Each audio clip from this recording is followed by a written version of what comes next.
In this day where there's antique malls in a lot of cities, it's hard to believe that at one time this concept did not exist. This is Star Center Mall in Snohomish, Washington, and when it started in 1982, it was the only antique mall in the entire Northwest. Back then, you entered on this level, an enterprising husband and wife rented this space, and 30 dealers moved in. 40-some years later, the family still has it, and they own the building. Back then, you would have seen a lot of old art glass like this from the Victorian era. This is a Nicara piece. Nicara was connected to the Wavecrest companies, which operated from the 1890s till about World War I. This particular piece has the coloration all over. Wavecrest is typically milk glass, whereas Nicara and the other brands had the decoration. Get asked all the time if I have fountain pens for sale. And of course, they really run the gamut. You see some as little as $10 and $20. You see some in the $100 and $150 range. That has to do with the maker as well as whether they have gold nibs and other 14 karat gold attachments. Souvenir spoons. Now there's a lot of modern stuff for sale in this mall too, but it's fun to show you some of the original dealers who are still here 40 years later because they still have some of the really cool old stuff that we don't see a lot. Look at that neat slotted sterling spoon with the stars in it. That would have been to strain things that came out of a bowl. Next to the green-handled one there upside down to us, that one's Alberta, Canada. Next to that is Northern Pacific Railroad. The route of the Big Baked Potato. I just sold a letter opener with that motto. And those are only priced at $15. And honestly, there's probably easily that much sterling in them now, so I might come back and do some shopping here. The price of silver has gone up a lot since this place opened. The short fork in the wide scoop area is actually an ice cream fort. They did use ice cream forks to serve ice cream when it was solid back in Victorian times. We don't really do that anymore, but they're a fun thing to collect. We think in this day and age that clocks are not valuable, but certain models really are. The Atmos 526 was a very advanced movement when it was done, and you can see it needs a certain amount of care when you're setting it up. It is priced at $550, and they do typically sell for that. So don't believe that just because something allegedly isn't popular anymore, that means every example has suffered the same fate, because there are still exceptions in every collecting category. Buckles are something that 40 years ago when this place started were really just being made. And a lot of these are about that age, and now they are collectible. It's been interesting to see over time how things have changed, and things that we once passed by are now things that are sought after and we seek as antique dealers. Look how cute these porcelain pieces from a dresser are with the storks on them. Great design. This is a good way with the light coming in to show you dainty, which is the blank if you imagine it with no decoration. So you see the sort of shell effect around the edges there. The pattern of Shelley, blue is the floral they happen to use on this, but there are other dainty patterns. We are near enough to Canada here that you do get collectors for Royal Albert and a lot of English cups and saucers. And there's also a couple of tea shops in Snohomish here, and they are regular customers for these. So these have always sold well here. I like this Royal Winton chintz piece. Chintz is any all-over floral transfer decoration, as opposed to something that has an empty spot in the field. So the green one there is chintz, and the one next to it is not. Chintz was very popular after the Second World War because, for the most part, the English companies couldn't decorate, other than a few that were allowed to keep the export market going. They had to use all those chemicals for war purposes. Here is Shelley in the blue rose. Again, that's the dainty pattern, that little covered jam jar there. Forest of California in the late 40s and early 50s, they and Shawnee Pottery and Rio Hondo, like this little creamer here, they really deserve the credit for starting the anthropomorphic kitchenware fad, and it's still with us. People really enjoy these things. That one's only priced at $26, but it does have a couple of little chips. This is an original sun-kissed reamer, and this one is custard glass, which means it will glow under a black light, as will these 1930s kitchen jars. The empty diagonal there would have been for you to put a label on, depending what you put in there. A lot of people use them for coffee, but they could have been used for just about anything. I have always been a fan of these 1930s era laundry bags with the embroidery. Look how cute those kittens fighting over that scarf are. $18. They're never terribly expensive, and it certainly could be used for this sort of purpose again today. This dealer has a lot of nice linens, old gloves back when women tended to wear gloves more. Now we see it mainly at Easter time or maybe at the holidays for formal purposes, although some people took gloves up again after we had a few health problems a few years ago here. A bunch of these are state souvenir, and those are always collectible. We've got Delaware, we've got Kentucky. Oh, I might have to take that with me. And these are original with the original tags, never used. This is some old store stock. Massachusetts. The flowers may or may not have to do with the states, but they typically have maps, which is what's appealing as well. There's Mississippi. And then down here, this one is quite cute. It's a child's hanky. These are the dreams that a puppy dreams of bones and thick and juicy steaks and an old shoe to chew on all day long. Political masks have been a thing really ever since Nixon and Watergate. That became a fad, and pretty much every president since has had a rubber mask done as a caricature of them. This particular one, I don't see the price on. I think it's probably underneath, and I don't want to take their display apart. These are very collectible, and actually $30 for a pair is pretty good. They're a little bit worn. Oh, $50 for a pair. Still a decent price. These are West German paper mache, and they have nodder heads. Bobbleheads, we call them now, but nodders were the old name. Made in Western Germany, and the bottom would have come off, and you would have stored candy in those.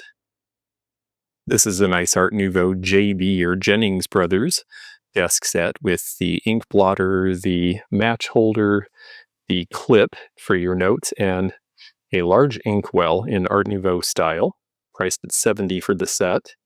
These yellow vases with the phoenix are wireless cloisonné, which was popular after the Second World War because it has an empty field and they tended to have very bright and vivid colors. They're asking $400 for the pair of those. Next to it is there are two Weller Roma hanging planters priced at $125 for the pair. That seems like a pretty good deal. You could split those up and sell them separately. The original set of 8 Century 21 tumblers, these were the ones you got by filling up at Mobile Gas. And if you bought, I think it was 8 gallons or more, you got a free glass every time over the course of the fair, which ran from April of '62 to, I believe, the end of October. You would end up with a complete set. Pendleton scarves, they have $50 on these. I saw one sell at the Portland Rose City show for that price. This is fun right out of the 50s. I wish I had this at the Rose City show because this is the Sportsman's Map of Oregon. This is printed on some sort of a masonite background. And it shows all the towns with all the fun things happening. You can be chased by a bear. You can go after deer. There's fox and pheasant. There's someone with a nice campground out at the beach, lots of fishing. And then it changes in the eastern part of the state where you have antelope playing and a bow hunter. And of course, the Pendleton Roundup. Remember when all these rubber dinosaurs were popular with kids back in the 80s when this place was new? Well, now it's been 40 years and they are collectible. Sealskin après ski boots were a popular fashion design in the 1960s. Shortly after that, there started to be outcry about the seal hunting, and so that changed. In the back, we have 2 bohemian, very yellow, canary yellow Vaseline glass vases. Originally, it was called canary glass. Then Vaseline came about in the early 1900s, and people called it that. Now everybody's calling it uranium glass because it has uranium in it, but those will definitely glow under a black light. They practically are now. In front, we have a neat old Westford hoe compote. Now, this pattern's been reproduced, so you have to be careful of that, and that did hurt the values, but you can tell the reproductions apart because they feel greasy like newer glass does. This one is an original, priced at $150, and it's got the Native American on the top and the cabins and the pioneer scenes around the edge. It's one of the more popular patterns of early American press glass. I am not the only dealer who is catching on to the idea that cut crystal is starting to come back into style, actually with a younger generation, and they have things priced appropriately for today, and that's the important part. If you price these things for now, they do sell all the time. And I've actually sold mine pretty well since I got it. So far, I see bowls in the $50 and $60 range. A little different 1920s motto, Mitzpah. Go thou thy way and I go mine, apart yet not afar, only a thin veil hangs between the pathways where we are. And God keep watch tween thee and me, this is my prayer. He looketh thy way, he looketh mine, and keeps us near. I sometimes sigh to see thy face, but since this may not be, I'll leave thee to the care of him who cares for thee and me. Very sweet. Next to it is a 1930s advertising silhouette from, appropriately enough, a glass shop. This is a pretty fabulous pendant light here. It's huge. It's goldish. It's definitely out of the 60s. It's priced at $275, and that would definitely work in Moorish Revival or Regency. And they say Hollywood Regency. It is made of chalk. There are a few dings. Those could easily be touched up, but I like that the dealer is leaving it as it is so that you see the condition for what it is. Seems overall like it's in pretty great shape, though. Oh, I can help them with this. It says vintage hand-carved elephant panel, unknown function. Well, the function was to dry linens, probably hosiery, gloves, hankies, small things like this. It would have hung on the wall, and then you put those out when you actually need to hang the item to dry. That's a different version of those than I've seen before, though. Great set of American oak file drawers from the 1920s or so, priced at $7.95. Office furniture is selling so well. I always had a feeling it should, and the market caught up. Here's a rather handsome inlaid ship's wheel clock. It has the Seth Thomas label, but it has the look of a Chelsea bell clock from a ship mounted inside a ship's wheel. We know that this one's ornamental because we see the inlays, but it's nicely done. Looks like it has some age too, probably 1920s or 30s, priced at $175. California Originals wall pocket. You can always tell that sort of spattered gold and that color, and especially those veiny leaves. That's always California Originals. And then look at these right out of my childhood, these felt banners from the 1970s with the owl. That one is fantastic. And then this one's more of a kitchen scene. This is a very nice Salish basket, an unusual form. You can see the original material used for the ties. This one's priced at $600. That is a rather special piece. Well, if this is ringing your bell, you can click that bell to be notified of future videos if you're a subscriber. If you're not a subscriber, please become a subscriber right now. It doesn't cost anything, and it lets us be in communication with you about all the fun things we do, events, appraisal fairs, estate sales, all that good stuff. We make those announcements here, so if you want to be in the know, that's your opportunity. Cool rotary Princess phones. The red one here, Pioneer Telephone out of Oregon. That would have been a very small local exchange. 45 is a pretty good price considering it's red. The beige one they have priced the same, and the red one honestly is worth more. And then this is a play phone by the Gong Bell Manufacturing Company. They made a lot of the bell-based toys in the early 1900s in the US, and phones came along and they decided that they should do that too, and it still rings. And then here's the Western Electric yellow phone. Is this one a touch tone? No, it's the old rotary, which is a little more collectible, also priced at $45. We see a lot of different purses from this era. There were a lot that were done in Hong Kong in the 1950s and 60s to look like French pieces. They tend to be a little looser, not quite as tightly made, lots of sequins, but they're fun and they're splashy. And they usually are about $15 or $20. Not every good metal wall hanging from the 1970s was Kurdish Jure. Other companies and designers and individuals got into the act as well. This one is signed Matheson and is priced at $150 with the double sailboats. These folks, I understand, have just moved back into the mall, and wow, they have a lot of really good stuff. The 1894 Midwinter Exposition, that was in San Francisco, and that was before California had any official World's Fairs. Those didn't happen until the 19-teens, but that was an attempt to do something similar, and it was quite an event and brought a lot of people out to California who never left. Pretty desk set with the inkwells there, European piece from the 1890s or so. Down here, perfume. I always tell people miniature perfume bottles are good sellers too, especially if it's Joy or Givenchy, Chloe, popular names. I like this 1930s health chiropractic. Chiropractic wasn't really considered a science or really developed until the 1890s. I have to say it has helped me a ton in this business. I attribute the fact that my back isn't completely destroyed to a couple of very good chiropractors. This is a 1930s piece priced at $2.99. They have the 1963 Coleman lantern in red in the box. Red is a better color. That's why that's priced at $75. Sleigh bells are something that are very popular, and this is a nice old set, as you can tell, priced at $75. And look how much fun these folks are having at the circus outing in 1916. Amazing condition on these holsters, double holsters from the 1950s. This was for a dressy kid, or possibly even an adult. They're priced at $99 each because they are new in the original box. I was just talking to a customer downstairs in my space who collects Griswold. I wonder if he saw this square egg skillet. That's an unusual shape to find, priced at $60.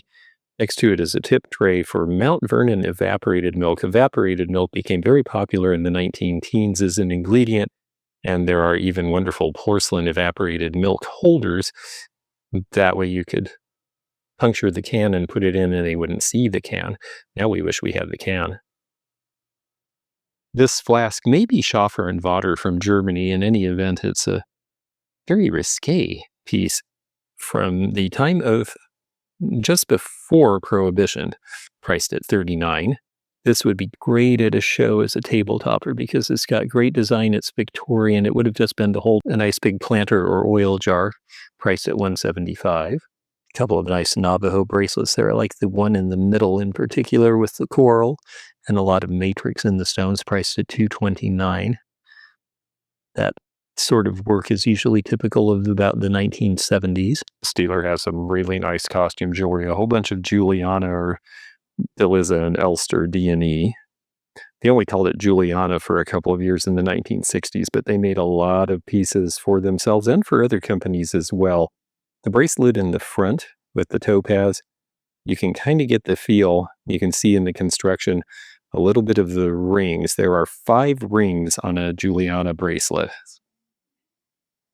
Eisenberg made beautiful pieces as well. There are reproductions of Eisenberg ice, but not this regular Eisenberg mark.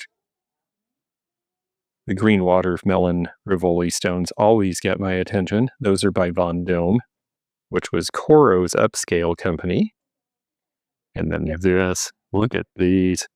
DiMartino, the Razzleberry, those are just stunners. And they said that these were created in 2009, but they absolutely are in the vein of the earlier pieces. As you can see down here, because there's Judy Lee from the 1960s with similar stones. Judy Lee is mainly party jewelry. You had parties at your house and then sold it to your friends. They had a lot of different companies make for them, but this is one of their best designs. Very pretty. Silver mesh purse with the tassels in really good shape. Blow molds and one really cool paper mache 1930s Santa right in the middle of them all. And they have a dealer who does a lot of minerals. There's actually a whole space up front as well. I really like this. This big quartz cluster is quite impressive. They have a lot of polished pieces as well. And a whole tray of opalite, which a lot of people like because of the opalescence when it's polished, as well as various obelisks and domes and even a little geode and amethyst. Quartz geodes, polished quartz, polished agates. This is pyrite over in the corner here. A lot of people ascribe energy to stones, but even if you don't, they're just pretty to look at. Look at all the pretty pink rose quartz in obelisks. Definitely a collector market and definitely old. And here are the birthstones. And here are the birthstones and their symbolic meanings. Mine is July, and we are ruby. I don't ascribe to pink sapphire because that's for cheap people. No, pink sapphires are beautiful. I'd be happy with one because they symbolize contentment. They have an entire corner of vintage fashion in this mall now. This is not something we used to carry here, but this reflects how the market has changed. A whole lot of single stitch t-shirts from back in the day, 1970s fringe. Even your Boy Scout uniform is still here. These really cool 1960s crepe dresses along with the 1950s print to the left. All very cute. Nice to see a bunch of old kitchen clocks. These are what kitchen clocks looked like back in the day. Sometimes they would have an inner dial that was an alarm. These all seem to be priced in the $100 range primarily. Look at the elaborate press carving on top of that one. They're just fun, and when you see a bunch of them together, you realize why they were so collectible in the past. And I hope they have the future. I am seeing people starting to buy a clock here and there for decoration. Look at these darling 1950s era shoes. Love the green. The heels are in good shape too. Nordstrom's used to buy these for their museum. They may still, actually. I just haven't had a chance to sell to them in a long time. The South is a Washington State ferry, and look, they have the life ring from that ferry for sale here. Olympia beer, that is a 1970s reproduction of a 1909 original. Big cutout of Ken Griffey Jr., who was a big star for the Seattle Mariners. And we have signed balls from the Washington Huskies basketball team and the Seattle Sounders when they first won their championship in the minor leagues before they were elevated to Major League Soccer, where they have also won a few championships. Telephones, cookie jars, banks, all of the old vintage peanut stuff is definitely collectible now. The phone was actually done as a second generation version of the Mickey Mouse phone, which Don Winton did the clay model design for in the studios of Treasurecraft Pottery. So interesting how these links carry through history. These are mainly 1970s pieces, and we have a few generations who grew up with peanuts now. Even these little Aviva plastic pieces that Hallmark sold back in the 70s are very collectible now. And look at this great bar light. You plug it in, the light even works, and then you can call yourself a cab when you're done. There's a big old pool table light. This is Heilmann's Old Style beer. The 1956 Ronson Fantasia lighter is something I've always thought was a great design. Another good design here is this. This is the dancing elephant version of the musical decanter from the 1960s. They only have $25 on this. That's a pretty good price because usually I get that much for this style. And the dancing elephant definitely has a more collectible factor because of the whole thing about pink elephants. Wow, look at that flashy piece she has there. That is cool. These are Shawnee cookie jars. The cat, and of course Muggsy. Muggsy has a toothache, apparently. Speaking of treasure crafts, the flat tire and pump salt and pepper shaker is one of theirs. There's a whole bunch of cool 50s era, including the owls with the rhinestone eyes. A lot of the fun in collecting salt and pepper shakers is there's just so many varieties. No matter what you collect, you can find something that's interesting. These almost look like Beth Barton bugs, but they are Japanese in the same style from the 1950s. This Maddox of California sculpture is a ceramic piece I've never actually seen before. That one is definitely different. These Weller candles and the console bowl are a really interesting colored tone that I have not seen. Something a little different from the very pretty but usual Roseville, Zephyr Lily and Ixia and Weller and Roseville molded pieces. Don't see the painted Weller pottery from the 1930s as much, and there's some good examples of that in here. Furniture gets lost in antique malls because it gets covered up with stuff, but there's some really good deals as a result. This is only $250. It's very nice American oak, circa 1900, mirrored back fold-out desk. This would be great near a front entry. It's big enough to use a laptop and keep all of your bills and things sorted.